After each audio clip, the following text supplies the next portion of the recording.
আসসালামু আলাইকুম গাইজ, আপনারা দেখছেন মাই ইউটিউব চ্যানেল শখের খরগোশ পালন। আজকে আমি অনেক খুশি যে আমার একটি খরগোশ 6টি বাচ্চা দিয়েছে। এবার আপনারা এই ভিডিওতে দেখবেন খরগোশ বাচ্চা দিলে কী করণীয় এবং অনেকগুলো টপিক। এই টপিকে আছে খরগোশ বাচ্চা দিলে কী করবেন, কোথায় রাখবেন, কিভাবে দুধ খাওয়াবেন, কতবার খাওয়াবেন এবং খাঁচা কতবার পরিষ্কার করবেন। তো আমি প্রথমে বলছি খরগোশ বাচ্চা দিবে এটা কিভাবে জানবেন। তো আপনাদের খরগোশ যেদিন বাচ্চা দিবে তার আগের দিন তার শরীরের লোম তুলে এক জায়গায় বাসা বানাতে শুরু করবে এবং খরগোশের কাছে গেলে সে অনেক ডাকাডাকি শুরু করবে এবং ভয় পাবে। এর জন্য আমি তাকে একটি খাঁচার মধ্যে তুলো দিয়ে ওই খাঁচার মুখটো খুলে এবং অন্য খাঁচার মধ্যে ঘাস ভুসি যাবতীয় খাবার দিয়ে রেখেছিলাম। 2টি খাঁচা ভালো করে বেঁধে রেখেছিলাম যাতে কোনো অন্য পশু অ্যাটাক না করতে পারে। এর জন্য আমি তারপরে উপরে দিয়ে একটি মশারিও দিয়ে রেখেছিলাম যাতে মশায় আক্রমণ না করতে পারে। এবার আমি যখন সকালে উঠে দেখলাম যে খরগোশের পেট একেবারে খালি, কিছুই বোঝা যাচ্ছিল না। আপনি যদি দুধ খায় আপনাদের খরগোশগুলো, তাহলে পেট দেখলে বুঝতে পারবেন যে পেটটা টইটুম্বুর হয়ে আছে। এবার আমি যেভাবে দুধ খাওয়ালাম, একটি ছালার উপরে খরগোশের মাটিকে বসিয়ে বাচ্চাগুলোকে চারপাশ দিয়ে দিচ্ছিলাম এবং দিয়ে দেওয়ার পরে বাচ্চাগুলো কিন্তু খুব ভালো করে খাচ্ছিল। খাওয়ানোর পরে আপনারা একটু ভালো করে চেষ্টা করবেন যে খরগোশের বাচ্চাগুলো যেন ভালো করে খেতে পারে এবং যদি ভালো করে না খেতে পারে তাহলে এই সম্পর্কে একটু পরে ডিসকাস করছি। এবার ভালো করে যদি দুধ খায় তাহলে তো ভালো, না খেলে ওটা অন্য বিষয়।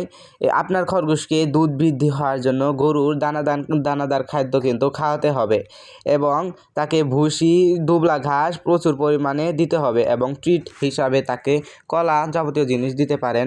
এবার অন্য ধরনের আপনাদের খাওয়ানো দেখাচ্ছি।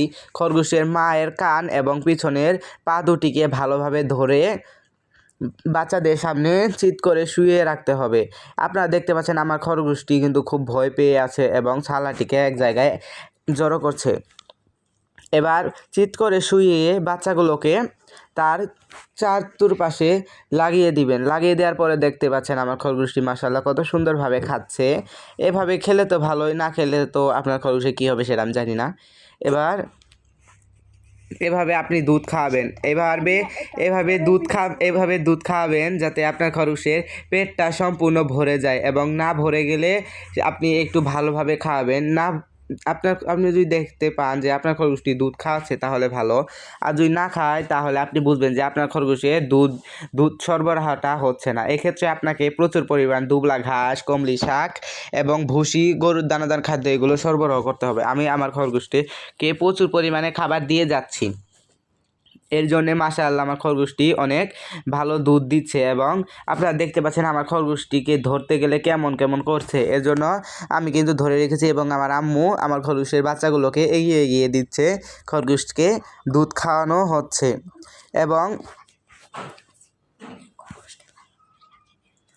এবং আপনাদের খরগোশগুলোকে দুধের চারপাশে একটু ভালোভাবে লাগিয়ে দিবেন। এক্ষেত্রে আপনাদের কোনো ভয় পাওয়ার কোনো বিষয় নেই যে চোখ ফুটেনি ওরা দেখবে কীভাবে।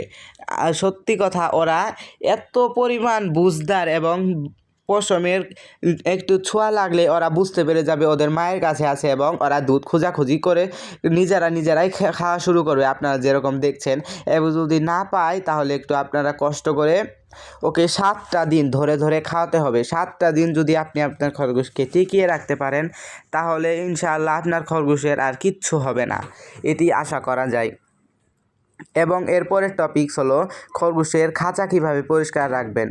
তো খাঁচা পরিষ্কার রাখার ক্ষেত্রে আমি বলবো তেলাপোকা, ইঁদুর এর বাচ্চা, তারপরে পিঁপড়া, মশা এগুলো যেন আক্রমণ না করতে পারে। অনেক সময় এরকম কেস দেখা গেছে যে পিঁপড়ায় খরগোশের বাচ্চাগুলোকে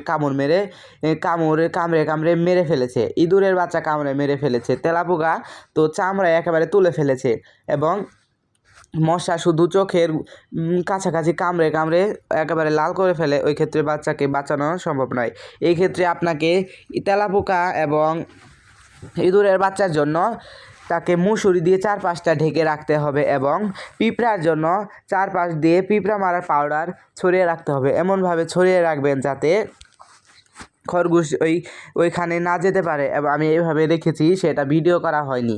এবং ক্ষেত্রে দেখতে পাচ্ছেন আমি কতক্ষণ ধরে খরগোশকে দুধ খাওয়াচ্ছি, এবং আপনারা 7টা দিন ওদেরকে একটু বেশি করে দুধ খাওয়াবেন, তাহলে আপনার খরগোশের কিছু হবে না। এবার দুধ খাওয়ানোর পরে আপনারা দেখতে পাবেন খরগোশের খাঁচা কিভাবে পরিষ্কার করব, এবং খাঁচা পরিষ্কার করার পরে কিভাবে রাখবো, এবং বাচ্চাগুলোকে কিভাবে তুলো দিয়ে রাখবো। যদি সেটি গরমের দিন হয় তাহলে কোনো তুলো দেওয়ার প্রয়োজন নেই, এবং শীতের দিন হলে তো অবশ্যই তুলো দিতে হবে। আমি খরগোশকে তুলো দিয়েই রেখেছি। এবং আপনার খরগোশকে দিনে কত বেলা দুধ খাওয়াবেন? এই ক্ষেত্রে আমি বলবো দিনে 3বার দুধ খাওয়াবেন, সকালে একবার, দুপুরে একবার এবং বিকালে একবার। আবার রাতে যখন ঘুমাতে যাবেন তখন একবার খাইয়ে রাখবেন। এটি শুধু আপনারা 7 দিন করবেন, তাহলে আপনাদের খরগোশ মরবে না, এবং 7 দিন পরে মা তাকে নিজে নিজে খাওয়াবে এবং বাচ্চারাই খেতে পারবে। এবার আমি খাঁচা পরিষ্কার করব। প্রথমে বাচ্চাগুলোকে এক জায়গায় সরিয়ে এই বাটির মধ্যে রাখবো। প্রথমে তুলা দিব। তুলা দেওয়ার পরে, তুলা দেওয়ার কারণ হচ্ছে বাচ্চাগুলো যাতে ব্যথা না পায়, ব্যথা পেলে কিন্তু সমস্যা। এবার বাচ্চাগুলোকে এই বাটির মধ্যে তুলো দিয়ে রাখবো। রাখার পরে একটি সাইডে সরাবো। আমি একটা একটা করে বাচ্চা রাখছি যাতে কোনো সমস্যা না হয় এবং ব্যথা না পায়।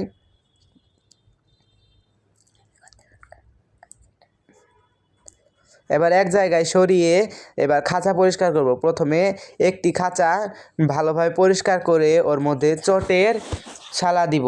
আপনারা চাইলে 2-3টি ছালাও দিতে পারেন। এই ক্ষেত্রে আমি একটি ছালা দিয়েছি, এটির মধ্যে বাচ্চাকে রাখবো জন্যে। প্রথমে ছালা দিচ্ছি। প্রথমে ছালাটিকে ভালোভাবে বিছিয়ে নিয়ে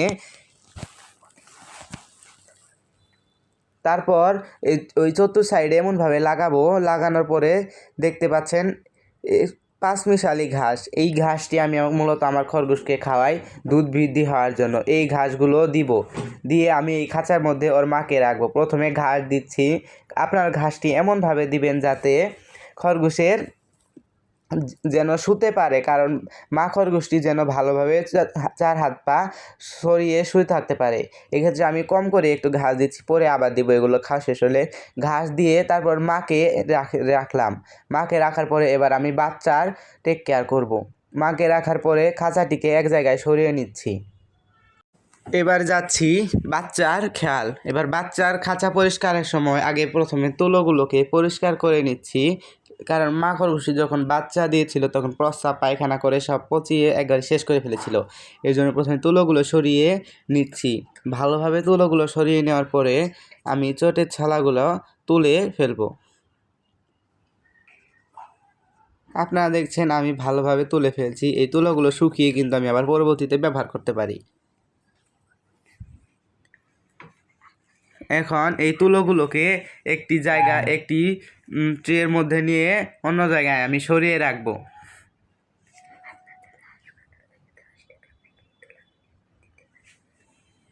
এবার আমি চটের ছালাটি সরিয়ে খাঁচাটিকে ভালোভাবে পরিষ্কার করে নেব।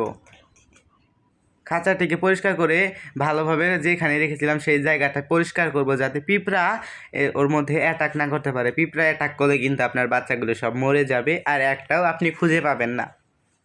এবার এরপরে যে তুলোগুলো অবশিষ্ট ছিল আমি সেগুলোকেও পরিষ্কার করে নিচ্ছি। পরিষ্কার করে নেওয়ার পরে মার চটের ছালা দিচ্ছি। চটের ছালা দেওয়ার পরে এরপরে আমি ভালো করে তুলো দিয়ে নিব। যদি সেটি গরমের দিন হয় তাহলে কিন্তু কোনো প্রকার তুলো দেওয়ার দরকার নেই, এবং যদি ঠান্ডা দিন হয় তাহলে কিন্তু তুলো দিতে হবে। আজকে সকাল থেকে আমাদের এখান থেকে বৃষ্টি হচ্ছিল, একটু ঠান্ডা, এর জন্য আমি তুলো দিচ্ছি। এবার আমি তুলো দিচ্ছি। তুলো দিয়ে বাচ্চাগুলোকে আমি একটা একটা করে রাখবো। ভালো করে তুলো দিয়ে একটু চেপে চেপে রাখবেন যাতে বাচ্চাগুলো সরিয়ে ওই চটের ছালার মধ্যে না যেতে পারে। চটের ছালার মধ্যে গেলে কিন্তু বাচ্চার শরীরটি ছিলে যেতে পারে, ছিলে যাওয়ার সম্ভাবনা থাকে। এবার আমি ভালো করে তুলোগুলো ছড়িয়ে নিচ্ছি। ছড়িয়ে নেওয়ার পরে হাত দিয়ে ভালোভাবে চেপে নিব, কারণ চেপে নিলে কিন্তু বাচ্চাগুলো ওটা আর সরিয়ে নিতে পারবে না, কারণ বাচ্চাগুলো কিন্তু তার মাথাগুলো দিয়ে এক জায়গায় ঠেলে ঠেলে গর্ত করে ফেলে। এর জন্য আমি একটু ভালোভাবে চেপে চেপে ওইটা ঠিক করে নিচ্ছি। আপনারা দেখতে পাচ্ছেন আমি ভালোভাবে চেপে নিচ্ছি। এবার চেপে নেওয়ার পরে একটি একটি করে বাচ্চা দিব। আপনারা কোনো সময় একেবারে সবগুলো বাচ্চা দিতে যাবেন না, তাহলে কিন্তু একটির উপরে আরেকটি লেগে বাচ্চাগুলো মারা যেতে পারে। এবং আপনারা দেখতে পাচ্ছেন আমার খরগোশগুলো একদিনের মধ্যে দুধ খেয়ে কতটুকু শক্তিবান হয়ে গেছে। এবার আমি একটি একটি করে বাচ্চা দিয়ে সবগুলো বাচ্চা দিব। আপনারা কিন্তু এখানে কাউন্ট করবেন যে আমার খরগোশগুলো 6টি বাচ্চা দিয়েছে নাকি আরও বেশি বাচ্চা দিয়েছে, কতগুলো বাচ্চা দিল সেটি কিন্তু আপনারা কমেন্ট বক্সে জানাবেন। এবার 6টি বাচ্চাকে আমি এবার রাখলাম, রেখে দেখতে পাচ্ছেন একটি বাচ্চা এক কর্নারে চলে গিয়েছিল, তাকেও আমি সোজা করে রাখলাম। সোজা করে রাখার পরে 2 হাত দিয়ে একটুখানি মানে তুলোগুলোকে সরিয়ে দিচ্ছি যাতে সবগুলো এক জায়গায় দলামলা হয়ে থাকতে পারে।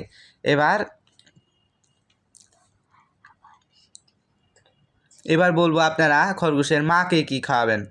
এক্ষেত্রে আমি বলবো প্রচুর পরিমাণ দুবলো ঘাস খাওয়াবেন, কারণ দুবলো ঘাস খাওয়ালে কিন্তু খরগোশের দুধ বৃদ্ধি পাবে। এই ক্ষেত্রে আপনারা সবুজ যে কোনো শাক সবজি খাওয়াতে পারবেন, এবং সবজি না খাওয়াটাই বেটার মাকে। এক্ষেত্রে আপনারা দুবলো ঘাস, কমলি শাক, গরুর দুধ বৃদ্ধি হওয়ার জন্য যে খাবারগুলো পাওয়া যায় বাজারে ওই খাবারগুলো, এবং জাই দিয়ে ভুসি দিয়ে মেখে ওই খাবারটিও খাওয়াবেন। এগুলো খাওয়ালে কিন্তু খরগোশের দুধ বৃদ্ধি পাবে। এবং আমার খরগোশের খাঁচাগুলোতে কিন্তু তুলো কিছুটা জায়গায় হয়নি, এই জন্য আমি সবগুলো জায়গায় দিয়ে রাখলাম। এবার খরগোশগুলোকে আমি একটি জায়গায় দেখতে পাচ্ছেন ভালোভাবে দিয়ে সারা রাতের জন্য দিয়ে রাখবো, এবং সকালে যদি আমি দেখি যে এই তুলোর মা এসে এখানে নোংরা করে ফেলেছে, তাহলে আমি এই জায়গাটিকে কিন্তু আবার পরিষ্কার করব। আমার এর আগের একটি খরগোশ যেটি বাচ্চা দিয়েছিল সেইটি কিন্তু তার দেখা গেছে যে দিনে 3 থেকে 4 বার করেও কিন্তু ওর বিছানা পরিবর্তন করে দিতে হয়েছিল। সেই ক্ষেত্রে আমি করে দিয়েছি, কারণ যে খরগোশটি বাচ্চা দেয় সেই খরগোশটি দুর্বল থাকে, এবং বেশি ভিজে স্যাঁতসেঁতে জায়গা থাকলে কিন্তু তার ঠান্ডা লাগতে পারে। এবার আমি খরগোশের নিচের জায়গাগুলোকে পরিষ্কার করব। প্রথমেই খাঁচাটাকে সরিয়ে ঝাঁটা দিয়ে ভালোভাবে সুরে নিচ্ছি যাতে পিঁপড়ায় অ্যাটাক না করে। অনেক সময় দেখা যায় যে পিঁপড়ায় তার বাচ্চাগুলোকে একেবারে মেরে ফেলেছে। এক্ষেত্রে আমি একটু ভালোভাবে পরিষ্কার করে তারপর চতুর্পাশে পিঁপড়া মারা পাউডার দিয়ে রাখবো। এটি ভিডিও করতে ভুলে গেছি আমি। এবার মাকে ভালোভাবে অন্য একটি খাঁচার মধ্যে ঘাস ঠাস দিয়ে খাঁচার মুখটা একটি দড়ি দিয়ে লাগিয়ে এবার আমি ওই বাচ্চা খাঁচাটির সামনে লাগিয়ে দিব। আপনারা দেখতে পাচ্ছেন আমার খরগোশটি দেখছে যে ওর বাচ্চাগুলো কি ওইখানে আছে নাকি নেই। এবার দেখে তার নিজের বাসাতে ফিরে আসলো। আসার পরে সে কিন্তু খাবার খাবে। তারপর আমি তাকে পিঁপড়ে মারা পাউডারটি দিয়ে ভালোভাবে পরিষ্কার করে পিঁপড়ে মারা পাউডার দেওয়ার পরে একটি কাপড় দিয়ে ঢেকে রাখছি, কারণ খরগোশ কিন্তু মানুষের সামনে তার বাচ্চাকে দুধ খাওয়াতে পছন্দ করে না। এক্ষেত্রে আমি একটু ভালোভাবে ঢেকে দেওয়ার চেষ্টা করছি, এবং এটি সকালের ভিডিও, এবং আমি রাতে যখন রাখবো তাকে কিন্তু আমি তখন একটি মশারি দিব যাতে মশায় ডিস্টার্ব না করে। মশায় ডিস্টার্ব করলে খরগোশের শরীরে কালো কালো দাগ হবে। এবং এই ছিল আজকের আমার ভিডিও এবং টপিকস। আপনারা যদি আমার এই ভিডিওটি অনুগ্রহ করে এতটুকু দেখেছেন তাহলে অবশ্যই একটি লাইক দেওয়ার অনুরোধ রইল, কারণ একটি ভিডিও বানানোর জন্য অনেক কষ্ট হয়, এটি যারা ভিডিও বানায় তারাই জানে। এই জন্য আপনি আমাকে একটি লাইক দিবেন, এবং খরগোশের জন্য কি ভুসি খাওয়াতে হয় এটিও আপনারা দেখে নিলেন এক ঝলকে।